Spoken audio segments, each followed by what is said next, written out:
I'm obviously here to induct Edane Barton, and this is my first time having a player that's been inducted into the Hall of Fame, and it's a great honor for me to be here because not only was Adane a special player, but he is a special person and has a place in my heart that's really just always been there for me. With someone like him, he's a really good person. 10 years ago, exactly right about this time, I actually took this job, and I remember when I came to campus, Coach Mitchell said to me, "You got to recruit this kid. We have this kid from Spring Valley. He went to Colgate, played for a year, didn't play a year, and you really should come and try to get him to come here. He's really good." I had no idea who he was. I didn't know if he was a good basketball player. I didn't know anything about him. So Coach Mitchell and we had contacted him and his family, Coach Cohen, one of our other assistants, and we got him and his mom and his sister to come up and visit campus. And we sat down, met for the day, talked a while, and he said, "Yeah, I think I'm going to come to Potsdam." And I remember distinctly, I remember his sister, all she wanted to do was see cows. I don't know if you remember that, but she wanted to see cows. And 3 years later, he made Coach Cohen, myself, and the rest of our staff, he made us look like really good coaches. He was fantastic. As I thought about what I wanted to say, the thing that I kept thinking about is, well, what makes somebody special in the eyes of a coach? And we talked about special players, and I've talked to a lot of my coaching friends about that.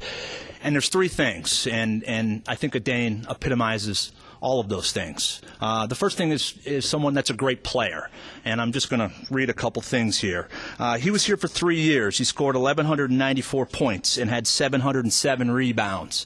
The 707 rebounds puts him in the top 10 all time in SUNY Potsdam. The 1,194 points puts him in the top, I believe, 15 all time, and that's without playing a whole year.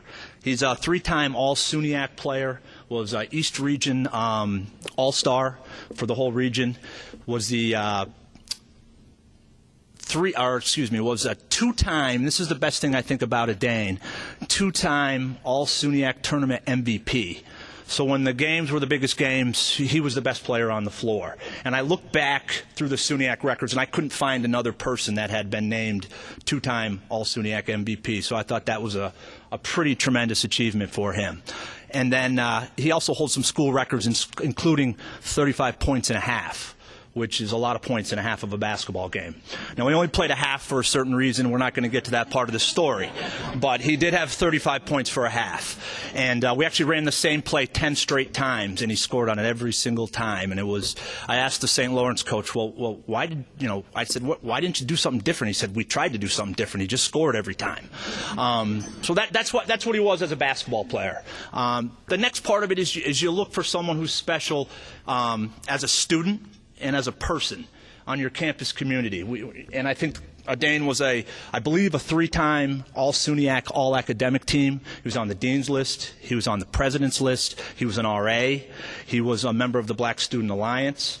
And he also was named the SUNYAC Chancellor Award winner, one of, I believe, 4 that year from our campus, which is an award given out to all the SUNY schools for someone who just is a great example for what you want for a student.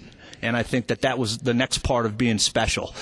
The third part of that, and this is the part that to me is the best part as a coach, was he was a great person, is a great person. He was a great teammate. He wasn't selfish. He was into the success of the team over the success of Adane, which I think that's something that you don't always see all the time with athletes. And I think that's really made him a special person. He was a great role model for our players, especially our younger players. He was a great role model for our community. As many of you know, we run a big basketball camp, and we do a bunch of clinics, and we have a lot of stuff going on during the summer and the school year. And Adane was like the Pied Piper. All the kids followed him around. They loved him. And I think that's something that is a great reflection on not only him and his family, but for us it was a great reflection on our basketball program. He also, as we've gotten older, in the 10 years that we've known each other, and this is to me the best part and my greatest honor for being here today, is he's become a great friend. And that to me is truly, truly special. So I would like to introduce to everyone for the 2013 SUNY Potsdam Hall of Fame, Mr. Edane Barton.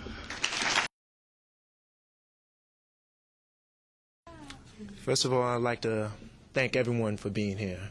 I'd like to thank the University of Potsdam. I'd like to thank my family, and I'd like to thank my friends for being here today. I remember, when Jim told me that, you have been honored, you're going to be in the Hall of Fame, and I was in disbelief, and yet I was very much honored and humble, because this is not something that I take lightly. There's only, as the president mentioned, there's only a few people that have been given such an honor, and I'm very humble to be one of those people. So I just want to thank everyone. I remember playing basketball for the last 12 years. It started with the Catholic Youth Organization, then CYO, then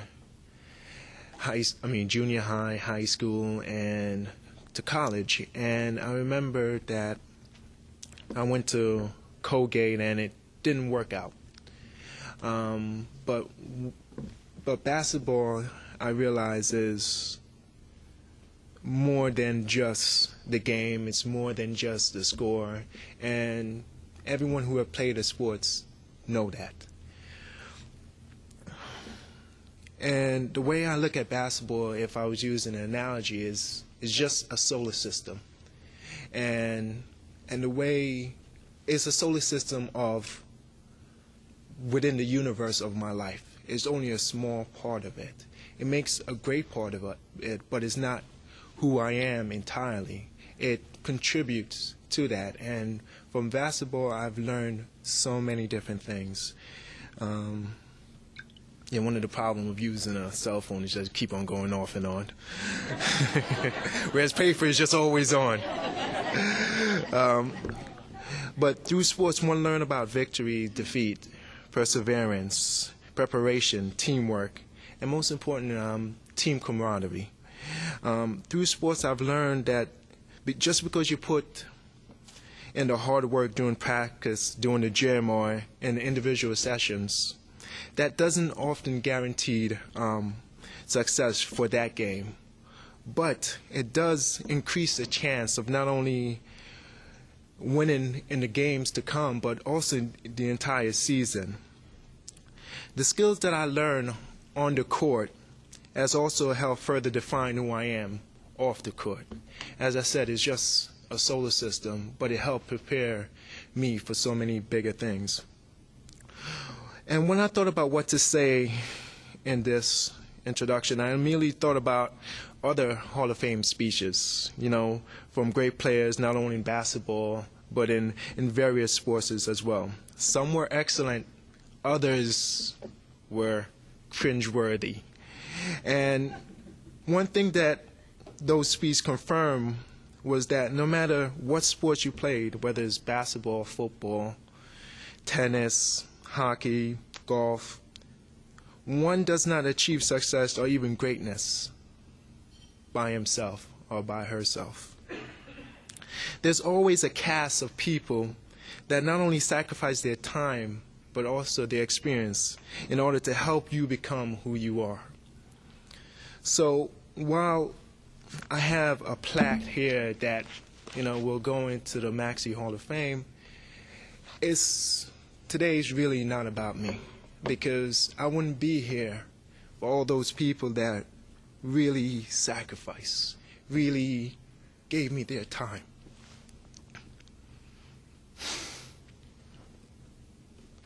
So what I want to do is I want to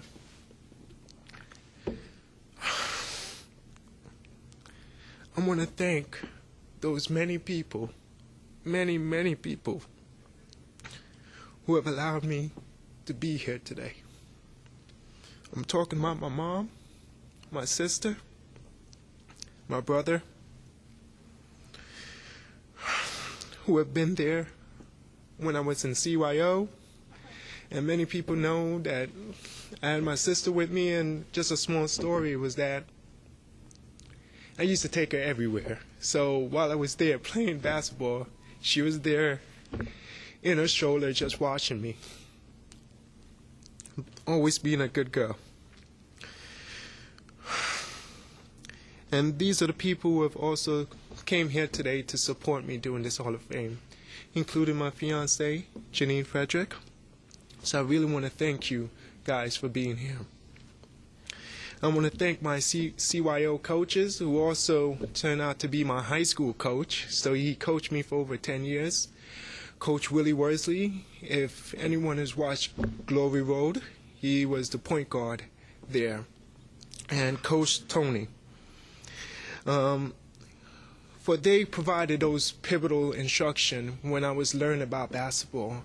Everything that I learned, I remember one point where in the game or after the season, I thought I did well. I thought I did very well. And he came to me and he was like, Edane, you did good, but we're not going to give you the MVP.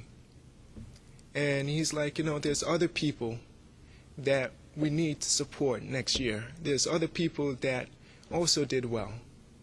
And where other people would have just gotten upset, I quit, that's a pivotal moment that I've always remembered, that it's not about me, it's about other people as well, sharing in the glory, because one person doesn't make a team. And I want to thank them so much for being there for me. I want to thank Coach Dobb for picking up the baton for where Coach Willie Worsley left off and guiding me and helping my career, not only on the court, but off the court. You have been very instrumental to me, a father figure. All my basketball coaches have been a father figure, especially you when I had doubts, and you reaffirmed that. And I want to thank you. But most importantly, I want to thank my teammates. I'm talking about Junior, Chris, Jim, Eldon, Ernest, and even those that didn't get the chance to play that much. I always say that playing the game was less intense than actually practice, because we push each other. The only reason why I became who I am, it was because they pushed me each and every day. I had to fight for a position. I had to fight for playing time. It wasn't handed over to me. And those guys have always been there, even though we haven't talked. And most people know that playing in a team game, you could not talk to your other players for years afterwards, but still see them, and they're like family. Because the bond that you not only did on the court, but off the court really solidify everything. So I want to thank my teammates throughout the years for their continued support and continual love. I want to thank also, I said Chris, I also want to thank the Turners. Anyone who have watched basketball know that their son Chris Turner played for 2 years, but they kept on coming for many more years. They were like a second family to me, and I want to thank them for their continued support. And I want to thank my friends. There's one, Scott Lamore, who has always been there for me. And I want to thank the fans of SUNY Potsdam, one of the greatest fans I ever had, and it's been amazing, an amazing time.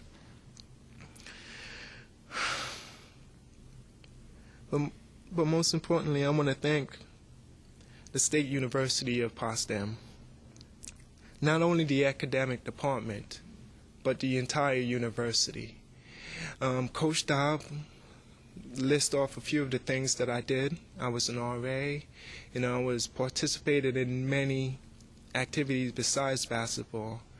And it wouldn't be possible if I didn't have such a wonderful school and wonderful teacher and wonderful people in admission that always looked out for me, always went the extra mile. There is, I looked around and I see the new building coming up, but I realized that it's not the building that makes a school great. I went to Colgate, spent 2 years there. There are some good people.